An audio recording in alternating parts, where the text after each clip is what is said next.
we get quite a lot of information where we see that behavior or a component or a system that are not short-time affecting reliability, but with time will lead to faster wear,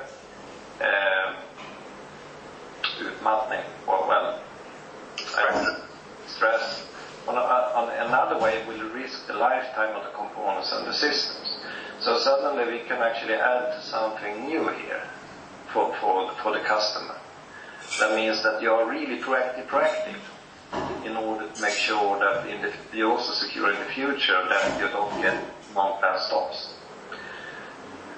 I will jump over a little bit because we will go to a little bit of a discussion here. We can jump over this. Okay. So this is our summary when we look through that we have found 11% of the installed base deviations, and we have a multifunction sensor and the service offer to the market. But here comes the important. This is the message to the customer.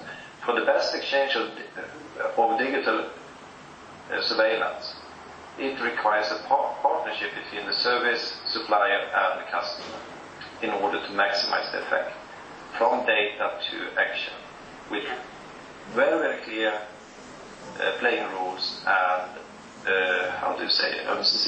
mutual responsibility. So the thing is that we need to define also how the customer is going to work with the data we are providing them. So you see that we are coming closer to a partnership than a supplier and buyer relationship. And we also need to find the right people at the end user to make sure that they are doing something with the data.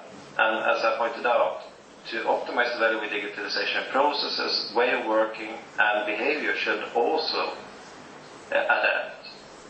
And just a limited installation doesn't create, the basics. Yeah. But I will go on here. So actually what we did is that we did a calculation on, this is automatic predictive measurements, that means with the sensors, and this is accumulated value minus the cost. And this is automatically predictive, but then we haven't removed the manual way to do it. And this is the value we can create for the company over 3 years, accumulated value. You see that we are at 50 million. And if you do it manually today, you expect to get this value out of the people you are using, going around measuring things, not taking the actions. And this is the value of actually doing savings for the customer when it comes to energy. So if the capacity of maintenance focus to handle deviations, that means taking actions, the financial effect will be maximized. Or they can get a service contract with ABB and we will do it. Action always creates the biggest value. But now we come to something very interesting, is that I said that this is a chain of event that we need. And the first thing is that if we detect that we actually have a damage here, and we contact the customer, then the customer needs to take a decision. He needs to take a decision on when and what the motor is going to replace and how to handle the old motor. Isn't that true? Yeah. That means that we need to trigger a new process that could also be digitalized. Is that we could have a motor hotel or customer spare part stocks, we need to deliver a spare motor, we need to do something, we could either repair the old motor or recycle the old motor. And then the motor, if it's repaired or it's a new motor, goes back to the stock in order to be, a spare part for the customer in the future. But here we have a problem, another problem that requires digitalization, and it's traceability. The thing is that, first of all, smart sensors buy you time to analyze and take right decision. And early fault detection you can do with this. But you don't have traceability of the assets as you have today, either in spare part stocks or in use. That's interesting. I mean, these are still reasonably big products. So imagine now that you have a paper mill with 6,000 motors. Yeah. Do you know the age of the motor? Do you know if the motor has been maintained? Do you know the efficiency of that motor? Do you know the position of the motor in the factory? Yeah, you may know that, but you don't know anything else. Yeah. So you know, rubbing on maybe on people's head who are spread across the organization too. Yeah, but they can be killed on the street, or they can go into retirement. Yes, yes.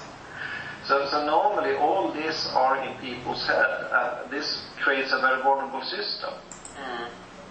So the thing is that we are sketching now on a way to actually capture all the attributes, and everything happens with the motor. That means an additional system in order to capture non-monitoring assets life cycle.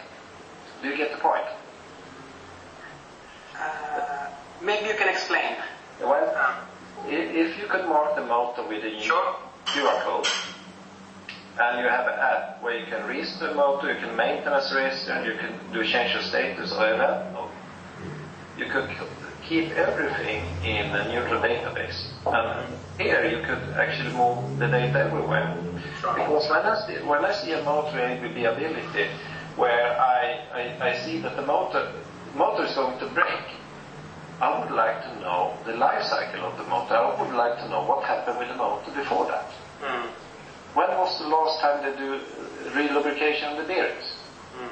And there's no way to get it, because it's in a completely different system. So if you would have a very easy way to catch all the events happen with the assets and all the attributes on the asset, and this becomes mandatory that you need to use it, we have a full track of what happens with the product over its full life cycle. And then we can take much better decisions. So, I guess this also connects with your previous slide, because there are some decisions that needs to be made. Not just one, maybe the one before. And I guess these decisions right now are made on God knows what criteria. I guess. Probably just intuition and kind of what was possible. But I guess here normally you get the panic. Yeah. Because you don't have any control of what's in your spare parts box. Do you have a motor with the right attribute we can replace this motor with? And here you start to activate people. There will be plenty of telephone calls. You need to look at the Excel list, which is normally the normal asset management system you have for a spare part. Do we have a replacement product in place? And then you make 15 calls to ABB. One challenge I'm a little bit feeling though, and of course maybe you know this better. I'm curious to know that how receptive maintenance guys are to make that journey. I think maybe, I don't know if they fully see the value of it, because it is a big organizational improvement. It's improvement towards digitalization. But I don't know if they are able to place motor in the center of it and take that step. To me, it seems this is probably even goes beyond the maintenance guys. I mean, it goes towards almost the operational head, of something, who might be more keen for something like this. Or I don't know if you feel any tension or... No, this is completely correct. Is that digitalization requires a holistic view, and the real holistic view you only find in the top management team that knows the big picture. So we met some maintenance guys, the maintenance manager for a certain customer, said, I love the early fault detection, I would like to install smart sensors. Well, we have provided you any report. Well, it's not my task. I don't care about the energy, because my job is only to keep the production going. Yeah. But he promised us to find a receiver for the energy report. Yeah. But if you meet the maintenance team and you talk about this, they may see the benefit and they maybe want to try a couple of sensors. Yeah. You meet the management team, then we are talking already about the bigger installation, because they see the big picture. It's so interesting, because you know the spare parts. if you talk about the core business of spare parts,